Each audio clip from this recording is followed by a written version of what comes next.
Good morning dear students. आप सभी का इस एजुकेशनल चैनल पर हार्दिक स्वागत है। प्रिय विद्यार्थियों, पिछले वीडियो में हमने गुप्तकालीन साहित्य और विज्ञान के बारे में अध्ययन किया था और आज हम गुप्तकालीन कला के बारे में अध्ययन करेंगे। गुप्तकाल में कलाओं का काफ़ी अच्छा विकास हुआ। गुप्तकालीन कलाओं के अंतर्गत वास्तुकला, संगीत कला, अभिनय कला, मूर्ति कला और मुद्रा निर्माण कला आदि सभी का चहुमुखी विकास हुआ। गुप्तकालीन सभ्यता एवं संस्कृति का विवरण ललित कलाओं के वर्णन के बिना पूर्ण नहीं माना जा सकता, यानी सभी जो कलाएं हैं उनका विकास हुआ था।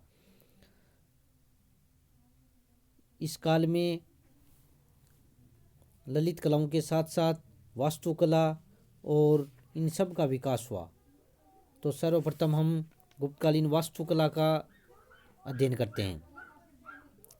भारतीय वास्तुकला के इतिहास में गुप्तों के शासन ने एक नए युग का आविर्भाव किया।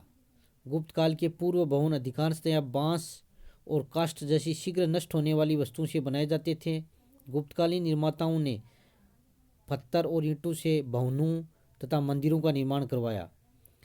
वास्तुकला के क्षेत्र में गुप्त युग की उपलब्धियां निसंदेह प्रशंसनीय हैं।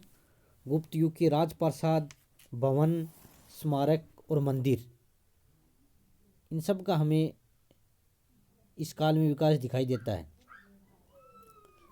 गुप्तकालीन साहित्य और अभिलेखों से गुप्त युगीन महलों व भवनों की विशालता तथा भव्यता का अनुमान लगाया जा सकता है। कुमारगुप्त प्रथम के विलसड लेख में स्वामी महासेन के मंदिर के वर्णन से पता चलता है कि देव प्रसाद अत्यंत ही भव्य और विशाल होते थे। मंदिर के मुख्य भवन के साथ साधुओं का निवास गृह तथा धर्मशालाएं भी होती थी। मंदसौर अभिलेख से पता लगता है कि इस काल में गगनचुंबी अट्टालिकाओं से युक्त कई वैभवशाली नगर भी विद्यमान थे। गुप्तकालीन साहित्य में भी ऊंचे और शानदार महलों का उल्लेख किया गया है। गुप्तकाल में अनेक मंदिरों का निर्माण किया गया। इन मंदिरों में प्रवेश के लिए मुख्य द्वार होता था जिसमें स्वर्ण सोपान जैसी सीढ़ियां लगी होती थी। स्कंदगुप्त के जूनागढ़ अभिलेख में चक्रवृत्त विष्णु के मंदिर के विवरण से पता चलता है कि यह मंदिर पहाड़ से उत्थित हुआ प्रतीत होता है और उसकी भव्यता ऐसी प्रतीत होती है कि मानो नगर के मस्तक पर वह अपना प्रभुत्व प्रकट कर रहा हो। इस समय बचे हुए प्रमुख मंदिरों में जबलपुर जिले में तिगवा का विष्णु मंदिर, नागौद राज्य में भूमरा का शिव मंदिर, नचना कुटार का पार्वती मंदिर, बोध गया के बौद्ध मंदिर, देवगढ़ का दशावतार मंदिर तथा खो के मंदिर प्रमुख हैं। इसके अलावा बिठार गांव में एक ईंटों का मंदिर है जिसकी सबसे बड़ी विशेषता यह है कि इसमें अच्छे ढंग का मेहराब है, जो कि भारत की भवन निर्माण कला में प्रयुक्त मेहराब का प्राचीनतम नमूना है। इसके अलावा यह मंदिर अपनी दीवारों पर उत्कीर्ण कलाकृतियाँ सहित गुप्त स्थापत्य एवं शिल्प के अच्छे नमूने प्रस्तुत करता है। विष्णु, शिव, सूर्य और अग्निदेव से संबंधित मंदिरों की मोहरें भी प्राप्त हुई हैं। संभवतः ये मोहरें मंदिर के प्रबंधकों द्वारा मंदिर के देवता के नाम पर शासन प्रेषित करने के प्रयोग में लाई जाती थी। तो इस प्रकार हम देखते हैं कि गुप्तकालीन कला में वास्तुकला का क्षेत्र में काफ़ी विकास हुआ और जो मंदिर निर्माण कला का जन्म है वो गुप्तकाल में ही हुआ था। कॉम्पिटिशन एग्जाम्स में क्वेश्चन पूछा जाता है कि मंदिर निर्माण कला का जन्म किस युग में हुआ, तो गुप्तकाल में हुआ, आपको ध्यान में रखना है।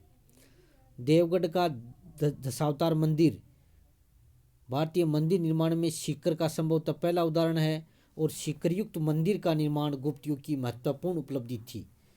गुप्त युग में जो मंदिरों का निर्माण हुआ है इनमें नागर शैली का प्रयोग किया गया है।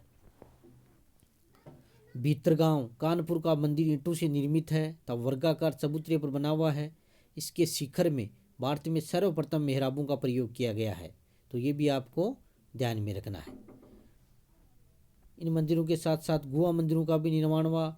उदयगिरी में ब्राह्मण गुहा मंदिर का निर्माण हुआ। इसका निर्माण चंद्रगुप्त द्वितीय के सेनापति वीरसेन ने करवाया था उदयगिरी के गुहा मंदिर में विष्णु के वराह अवतार की विशाल मूर्ति स्थापित की गई है।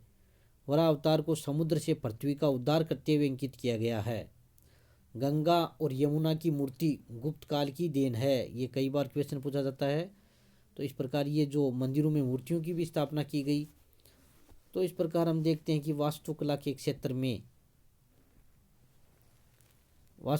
क्षेत्र में गुप्त युग में काफ़ी मंदिरों का निर्माण हुआ। और अगले वीडियो में हम गुप्तकालीन संगीत कला, अभिनय कला, मूर्ति कला और मुद्रा कला का अध्ययन करेंगे। इस वीडियो को सुनने के बाद में आपको जो होम असाइनमेंट दिया जा रहा है उसको भी आप हल किया करो और इस वीडियो के साथ साथ आप नोट्स भी बनाया करो। इसी के साथ साथ बहुत बहुत धन्यवाद।